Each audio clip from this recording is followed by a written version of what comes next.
Gammachuun qaba waaqa kootiif galaataan galcha kayyoo diinota karaatti hafee annanii ililcha seenna dhabee kan kiyyoo maree du'aaf na eegu sin faarsa Yesuusan waaqa biraa sin malee hin beeku.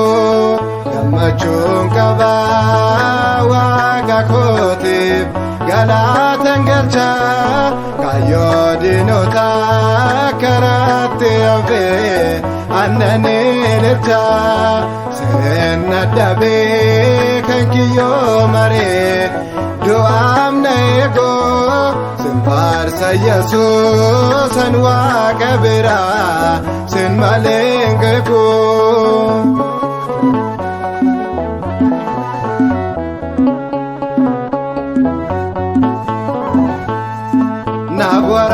Waraanamtee deegalolaastee este hundumaa gochaa kee hundaaf galatoom jedhee sifan oggumaa jaalalli kan kee madaalamu hin qabu qixxee badee akka namni samiirraa buutee dhiigaan na bittee. Gammachuun qaba waaqa kootiif galaataan galcha kayyoo diinota karaatti hafee annanii ililcha seenna dhabee kan kiyyoo maree du'aaf na eegu sin faarsa Yesuusan waaqa biraa sin malee hin beeku.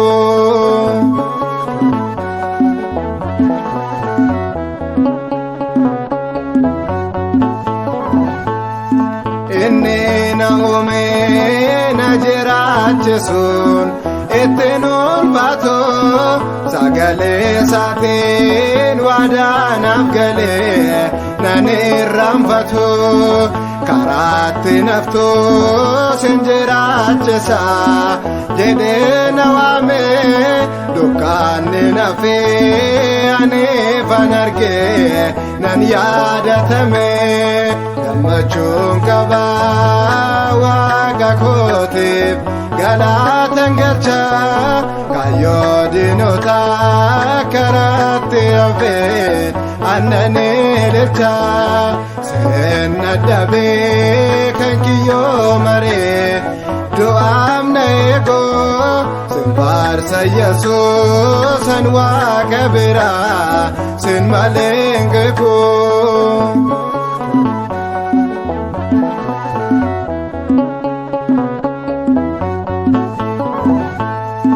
Yoo jiraatanii sarara dhaalonni sanyiin Yihuudaa warra kan saatee gooftaan illaatu dabarsee mudaa masee jiraataan ilmi waaqayyoo anaaf gaddisa qoreen dhaabamee goofoon jiraatus na jiraachisa.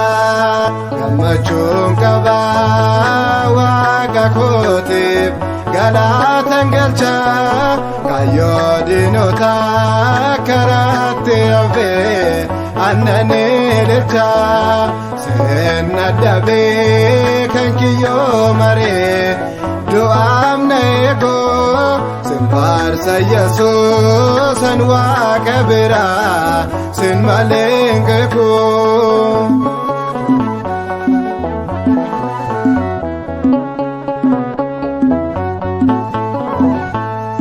Anaanan qaboo kiyyoon diinota naaf kiyyeeffame karaan dura koo dhiiga oolichaan naaf sirreeffame kan diina goboo abidda furaan bantee jakoo ejjetee goddaanatti mul'iste ulfaadha baakoo gammachuun qaba Waaqa kootiif galaatan galcha kaayyoo diinota karaatti hafee annanii lilcha seenna dhabee kan kiyyoo maree du'aam na eegoo sin faarsa Yesuusan Waaqa biraa sin malee hin beeku.